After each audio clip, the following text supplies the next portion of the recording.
The S&P 500 is one of the world's largest indices with a market capitalization of approximately 50 trillion US dollars, which is a big amount.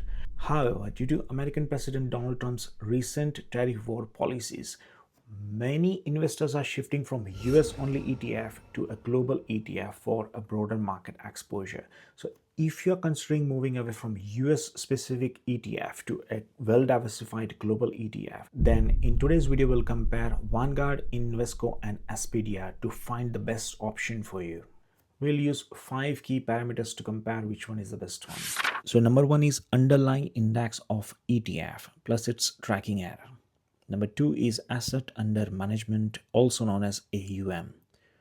Number three is its expense ratio. Number four is fund domicile plus listing plus replication method, which is not a big deal breaker, to be honest. Number five is, but yes, it's ETF performance and the companies where my money goes is very important.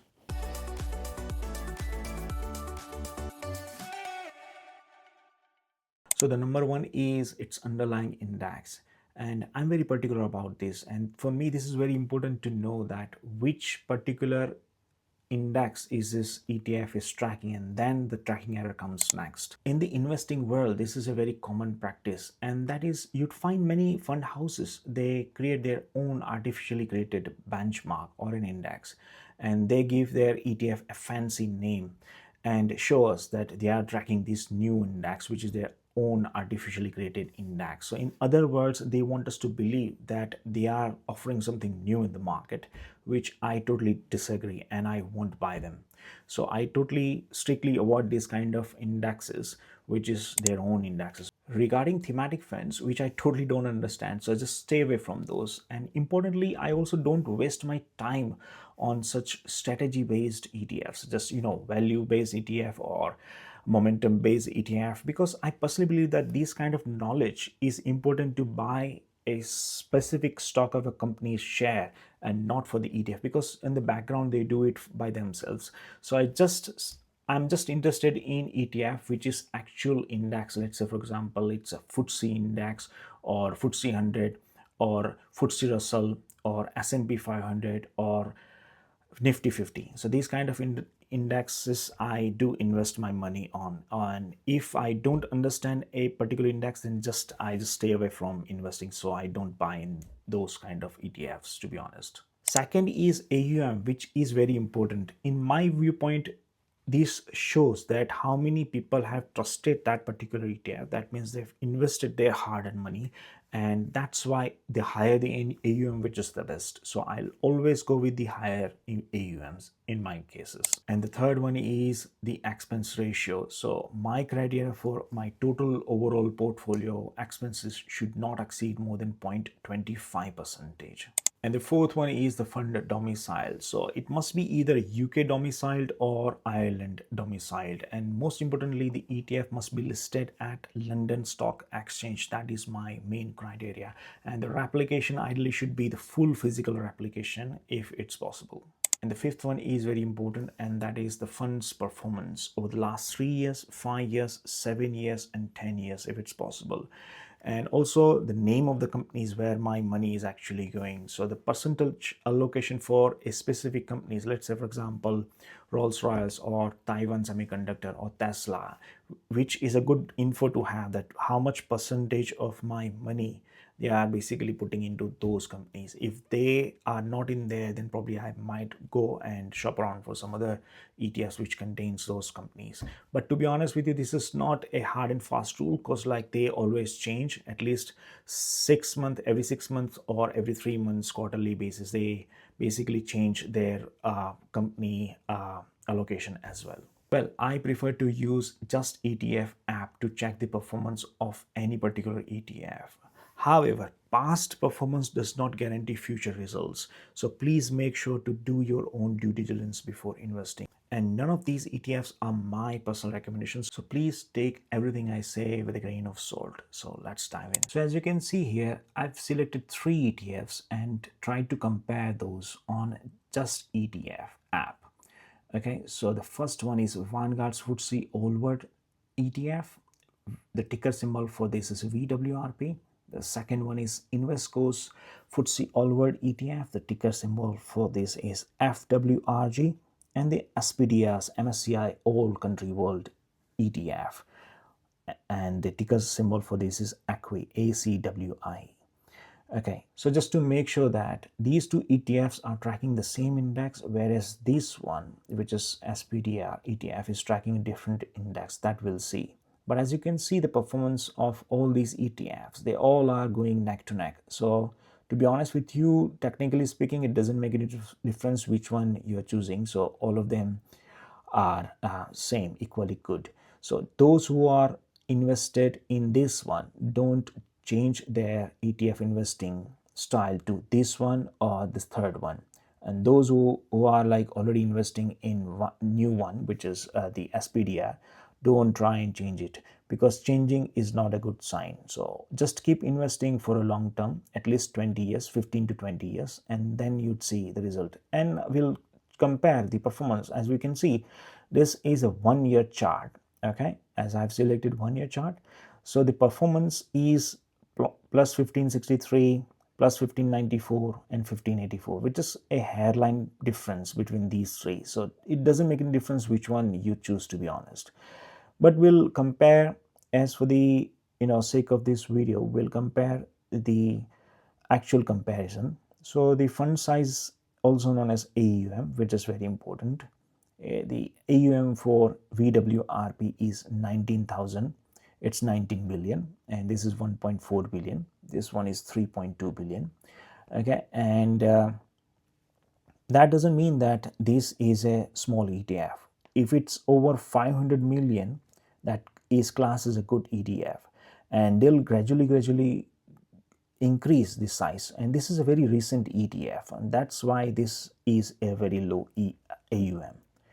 Okay, now when we talk about the expenses, which is very important. So as I said, like, I don't go over like 0.25%, and that is my total portfolio allocation, expenses. Okay, this is just, in this case, it's 0.22% per annum, and this is 0.15%, this is 0.12. So this is the cheapest one, the SPDR one. Okay, and the index, as I said, like, it's a FTSE All World Index. So this basically tracks the companies from developed and emerging countries worldwide. Okay, and this one is also doing the same thing, but there is a specific thing which this is following. Let's say, for example, this one is doing 23 developed and 24 emerging market worldwide. Let me tell you, they are just tracking the performance of large and mid-sized companies, all of three. None of them are investing into small cap companies. Okay, so that is just to bear in mind that this is only for large and mid-sized companies. And the replication method is also same. The investment focuses in the world equity, all the companies there. It's all about owning the world, as I have mentioned in one of my other videos. Okay, and the strategy is a long term only. Okay, and all of them are US dollars. The fund currency is US dollars, and they are not unhedged currencies. Okay, so that means you need to invest into USA currency. You're basically buying USA dollars, so there will be a difference of USA versus GBP if you are from UK, or if you're from any other country, then you need to check your currency difference, so that you obviously need to pay. Okay, and the fund domicile, which is very important for me, so all of them are Ireland domiciled. So that means even if you are distributing, they have their own distributing version of ETFs as well. So this is accumulating, as you can see. So if it's a distribution based, and if it's Ireland based, then that means that you are not paying any American taxes. Okay, so what I normally do is I check these kind of info, and also I do check their fact sheets. So when I click on the index, particular funds fact sheets, then it will pop up. So this one is Vanguard FTSE All World. Okay, and this will also talk about certain things, which is very important. So this will talk about weighted exposure. So which industries is this particular ETF is focusing? So this one, their main focus is USA, predominantly North American technology companies. Okay, and financial sector, then consumer discretionary, FMCG sector, healthcare, and so on and so forth. Okay, and market allocation. So basically, per dollar, or sorry, per pound you invest, then 63 pence goes into that American companies, which is not a wrong thing, not a wrong move, to be honest. And they do change as per their own mechanism. So there are many people are involved into this. So unlike S&P 500, which is a set group of few people, those who decide what is going to happen, that means their percentage allocation, sorry, in weighted exposure in this scenario. Whereas in market allocation, like they can change as well. So 63% they are doing at the moment, but they might change to China, let's say for example Japan or Germany or India, which is an emerging economy. So these are the countries where they are basically focusing on. Okay, and then after they talk about the rest of the world. So this is their country weightage. Okay, and if you want to see the country weightage for this one, then you can click on this button and then it will pop up. So this one is Invesco. Okay, and this is their allocation.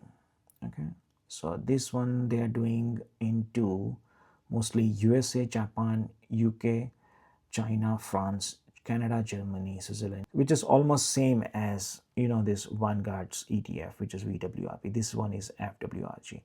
Okay, and these are the companies where your actual money is going. So Taiwan Semiconductor, which is a good one to have, Broadcom Technologies, Alphabet, which is Google, okay, Nvidia and Microsoft. So the allocation is more towards Microsoft than to Nvidia. This is the latest chart, to be honest, which is as of 31st of May. So these might change periodically. They do change as well. So this is like not a hard and fast rule. So you always go with the company's website as well. So if you are not happy with this, then you can go to Invesco's website and you can find out that as well. Okay, and when we talk about the MSCI, then they don't have a company allocation. This is an index chart. So this is a MSCI All Cap World Index, and this is a Morgan Stanley, and this is also, they are also investing into China. Okay, so this is the country weights and this is the sector allocation. So mostly they are doing into 64%, which is neck to neck, which is like the other two ETFs, which we just saw, and that is mostly predominantly in American technologies, North American technologies, like your Google and Nvidia and like that. Okay, and UK and China and Japan, Canada, and other 21.1% allocation. So this is as per. So if you are more into North America as well as European developed countries, then this could be a good index, and that's what you can follow. And they are more into developed than emerging countries, to be honest. And the number of constituents, that means the number of companies they are investing this particular index, then it is 2,500 companies. Okay, so these also you can check here. So in this scenario as well, they'll talk about the constituents. Okay, so in holdings in this particular ETF is 3,603. So out of 4,220 companies, which actual index tracks, they are tracking these companies, these many companies. Okay, in this section as well, because it's the same index 4,220, and this is also same. So it's the same index. Okay, it's a FTSE all world index. Okay, and out of them they are just tracking these many companies. So you might think that like this is, I get more exposure, but to be honest with you, it's not the case. Even when we check the performance, then we can see it's a very new ETF, so you cannot like judge the performance right now. We need to compare at least 10 years, 5 to 10 years comparison. So to be honest with you, it's too early to say that. So they might add on many ETFs as well, sorry, many companies as well into this ETF. So if you are thinking that, oh, that has got more companies, so let me change to that one, so please don't do that. Yeah, and you should never follow my advice in this scenario. So please read offer documents carefully. Okay, And in this case as well, it's 2205 companies out of 2500. So in this index, they basically tracks 2500 companies. Out of them, they are tracking 2205 companies. Okay, so how much weightage they are giving for the holdings? So 22% allocation, 22% of your money goes into these top 10 companies. So you can see all the companies are same here. Everything is carbon copy, man. So this is like, even here and there, Taiwan and here and this, but like in these two is the same, and this is slightly different. So that's why I just wanted to share that. To be honest with you, the index wise and everything, it's not a big deal. But still, some people are so fussy that they just want to have into all worlds category, then they might go with that one. Although this is truly not the all world picture. So if you want to go with large mid cap as well as small cap companies, then there is a different index which not is not the topic of this video. Otherwise I can create a separate video, and that is a mutual fund that you can invest in. It is owned by Vanguard, okay, which covers everything, large cap, mid cap as well as small cap. Okay, so this is just wanted to show you the performance. This is like returns, but this is actual return. It's not CAGR, compounding. This is not a like annualized return, and this is just like last 1 year return. They have that, yeah. So this is just like a normal thing. So this is how you can compare the thing. So the tool is very easy. You can go onto this just ETF website, and you can click on the comparison, and then you can compare as many ETFs as you want. But as far as my knowledge concerned, it's only 3 is best. And today's part of the video, we are doing only 3 comparison between Vanguard, Invesco and SPDR. Okay, so if you have any questions regarding these, then please do let me know in the comment box, and I'll see you in the next video. Bye.